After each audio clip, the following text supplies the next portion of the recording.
का काम ये जनप्रतिनिधि करते हैं। बहनों और भाइयों, क्या 2017 के पहले भी बिजनौर की स्थिति थी? याद करना, मुझे कई बार बिजनौर आने का अवसर प्राप्त हुआ है, लेकिन 2017 के पहले मुख्यमंत्री बिजनौर नहीं आते थे, बोलते थे मुख्यमंत्रियों के लिए अपशकुन है। अब मैं कहता हूं, वे स्वयं ही अपशकुन थे, जिसके लिए बिजनौर उनको स्वीकार नहीं करता था।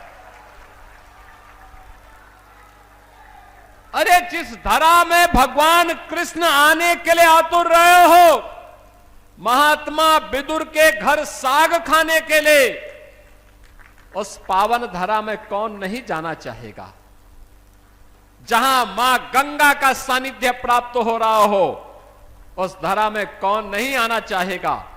और मुझे बहुत अच्छा लगता है जब मैं बिजनौर में आता हूं, यहां की समृद्धि को देखता हूं, यहां के अन्नदाता किसानों की मेहनत को देखता हूं, यहां के नौजवानों की ऊर्जा को देखता हूं, यहां के व्यापारियों के नवाचार को देखता हूं, यहां के कारीगरों की उद्यमशीलता को देखता हूं।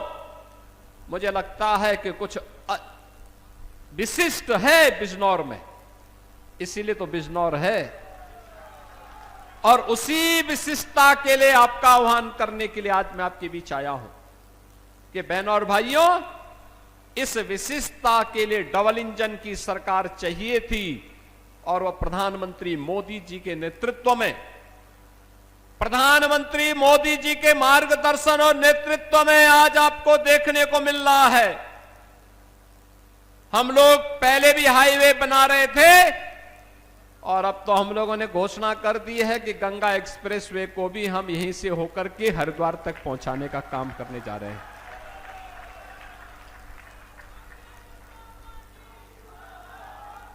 अब मेडिकल कॉलेज भी है, तो बिजनौर में नर्सिंग कॉलेज का भी अब आधारशिला रख करके इस काम को तेजी के साथ आगे बढ़ा दिया गया है। अब बिजनौर की बेटी नर्सिंग क्षेत्र में जाकर के अपना परचम लहराएगी। 100% प्लेसमेंट की गारंटी किसी क्षेत्र में दी जा सकती है तो नर्सिंग के क्षेत्र में दी जा सकती है। अब बिजनौर की बेटी को बिजनौर के बाहर नहीं बल्कि यहीं पर स्थापित होने वाली नर्सिंग कॉलेज में उसको सारी शिक्षा की व्यवस्था प्राप्त होगी। बहनों और भाइयों, यह काम 17 के पहले भी हो सकता था। याद रखना, अन्नदाता किसानों ने मुझसे कहा था, ये हमारे जनप्रतिनिधि ओम कुमार हो, सुशांत हो, या फिर यहां पर हमारे अशोक राणा जी हो या अशोक कटारिया जी हो, इन सभी लोगों ने, चंदन चौहान जी हैं, जयंत चौधरी जी हैं, इन लोगों ने मुझे प्रस्ताव दिया था गन्ना किसानों के गन्ना मूल्य का दाम बढ़ना चाहिए। मैंने कहा कितना चाहिए? इन्होंने कहा 400 तक हो जाता तो बहुत अच्छा रहता। हमने कहा चिंता मत करिए, हम 400 ही कर देंगे। बहनों और भाइयों, याद करिए 2017 के पहले 10-10 वर्षों तक गन्ना मूल्य का भुगतान नहीं होता था।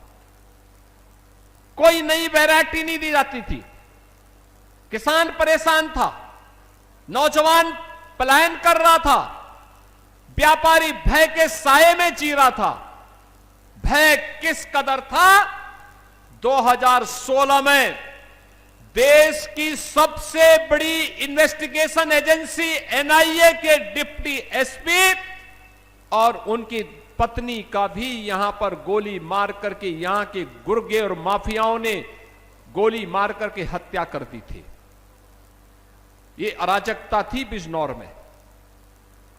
सामान्य नागरिकों की क्या हाल रहे होंगे। और आज मुझे अच्छा लगता है, आज मुझे अच्छा लगता है कि हमने जो संकल्प लिया था अपराध मुक्त, अपराधियों से मुक्त उत्तर प्रदेश, आज वह बिजनौर भी माफिया और अपराध से मुक्त होकर के विकास के पथ पर तेजी के साथ अग्रसर हो रहा है। बहनों और भाइयों, जिन लोगों को दंगायुक्त, गुंडायुक्त, अपराध और माफिया से युक्त बिजनौर चाहिए था, ये वे बांटने वाले लोग हैं जिन्हें जिन्ना पसंद है। हमें जिन्ना नहीं, हमें गन्ना पसंद है, इसलिए गन्ना किसानों के गन्ना मूल्य का दाम भी बढ़ाया है, अपराध मुक्त भी किया है, कर्फ्यू मुक्त भी किया है, दंगा मुक्त भी किया है। और उसी दंगा मुक्त उत्तर प्रदेश की इस परिकल्पना का परिणाम है। पिछली सरकारें क्या करती थी?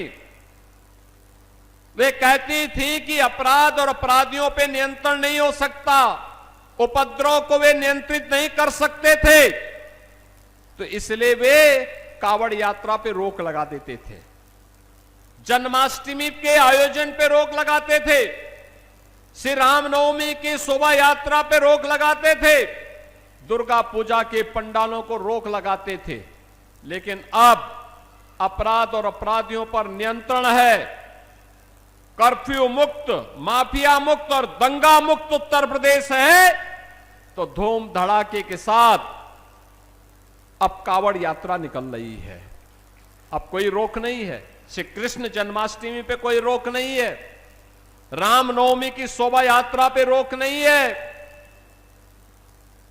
दुर्गा पूजा पंडालों पे कोई रोक नहीं है। धूम धड़ाके के साथ ये सभी कार्यक्रम हो रहे हैं। अब बेटी और व्यापारी की सुरक्षा में कोई सेंध नहीं लगा सकता और हमारा अन्नदाता किसान अपने खेत में जाने से अब डरता नहीं है। यह वह तस्वीर है जो आज के नए दौर में हम सबको देखने को मिल रहा है। कोई सोचता था बिजनौर में इतना विकास होगा और बिजनौर इस तेजी के साथ विकास के पथ पर अग्रसर होगा, लेकिन आज ये साकार हुआ है।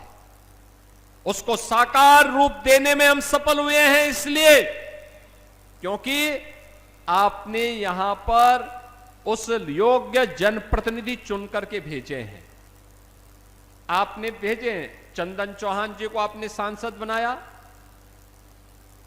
आपने यहां से श्रीमती सुची चौधरी जी को विधायक बनाया, आपने कुंवर सुशांत सिंह को विधायक बनाया, आपने श्री अशोक राणा जी को विधायक बनाया, आपने श्री ओम कुमार को विधायक बनाया।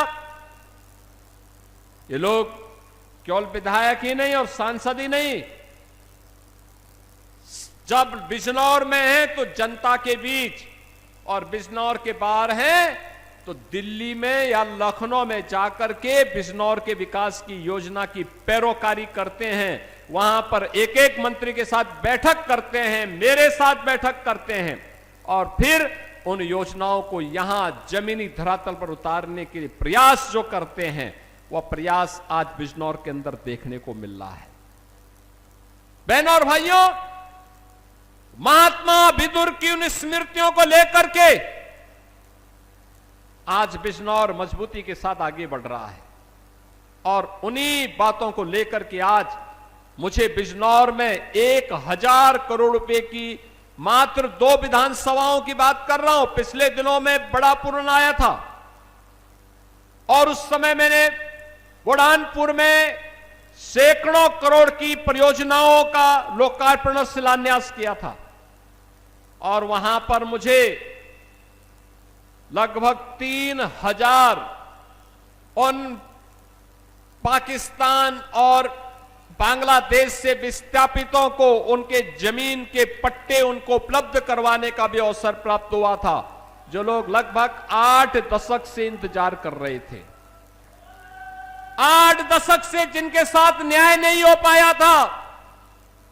देश का विभाजन कांग्रेस के पाप के कारण हुआ, लेकिन खामियाजा इन सिख बंदों ने भुगता था, इन सिख बंदों ने भुगता था, पंजाब से आने वाले इन बंदों ने भुगता था, बांग्लादेश से आने वाले इन बंदों ने भुगता था। आज भी आप देखते होंगे बांग्लादेश में क्या पाप होता है। वहां पर दलित मारा जाता है, लोगों के मुंह बंद हो जाते हैं, कोई बोलता नहीं। उनके घर जलाए जाते हैं, कोई बोलता नहीं है। योगेंद्र नाथ मंडल के पाप के कारण ये हत्याएं हो रही हैं। बहनों और भाइयों, जब ये देश आजादी की लड़ाई लड़ रहा था, उस समय देश के अंदर दो ऐसे महापुरुष थे जो उस समय दलितों की आवाज बन करके देश की आजादी की लड़ाई में अपना योगदान देते थे। एक थे बाबा साहब डॉक्टर भीमराव अंबेडकर और दूसरा नाम था श्री योगेंद्र नाथ मंडल का। बाबा साहब भीमराव अंबेडकर सदैव भारत के अंदर भारत की आजादी के लिए ब्रिटिशर के खिलाफ लगातार मोर्चाबंदी किए थे, लगातार लड़ते रहे। योगेंद्र नाथ मंडल भी इस लड़ाई को मजबूती के साथ आगे बढ़ाते रहे। कांग्रेस ने बाबा साहब भीमराव अंबेडकर को हमेशा अपमानित करने का काम किया, लेकिन जब देश की आजादी नजदीक आई, बाबा साहब भीमराव अंबेडकर मजबूती के साथ देश की आजादी की लड़ाई से जुड़े रहे। लेकिन योगेंद्र नाथ मंडल मुस्लिम लीग के बहकावे में आ गए। यह देश आजाद होता है, बाबा साहब भीमराव अंबेडकर भारत के न्याय और कानून मंत्री बनते हैं। योगेंद्र नाथ मंडल पाकिस्तान चले जाते हैं, वे पाकिस्तान के कानून मंत्री बनते हैं। परिणाम क्या? देश का विभाजन होता है। विभाजन के बाद भी हिंदुओं का कत्लेआम नहीं रुकता है। योगेंद्र नाथ मंडल पाकिस्तान के प्रधानमंत्री से कहते हैं कि ये कत्लेआम रुकना चाहिए, तो वहां के प्रधानमंत्री ने कहा कि हम नहीं रोक सकते, क्योंकि हमने तो इस्लामिक स्टेट के रूप में पाकिस्तान को मान्यता दी है। योगेंद्र नाथ मंडल को अपनी जान बचा करके भाग करके वापस हिंदुस्तान आना पड़ा था। 1950 से लेकर के अगले 15-17 वर्ष वह व्यक्ति गुमनाम जीवन जी करके हमेशा के लिए इतिहास में विलीन